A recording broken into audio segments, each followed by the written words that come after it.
এই শাওয়াল মাসে নফল সিয়াম রয়েছে, এই নয় যে রমজান মাসের সিয়াম রোজা শেষ হয়েছে মানে আর সারা বছর রোজা নেই, না, মাঝে মাঝে রোজা সিয়াম আছে।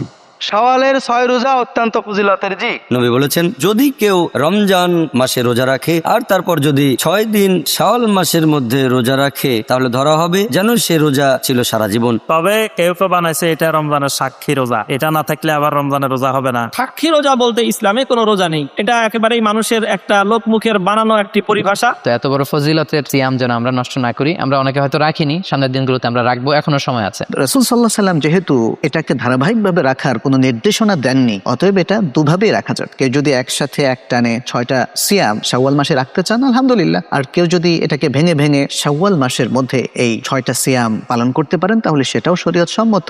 শুধু শাওয়ালের 6 রোজার সওয়াব পুরো বছরের রোজার সমান না, রমাদান আর শাওয়ালের 6 দুইটা মিলিয়ে পুরো বছরের সমান, সেটা হাদিসগুলিতে বলা হয়েছে।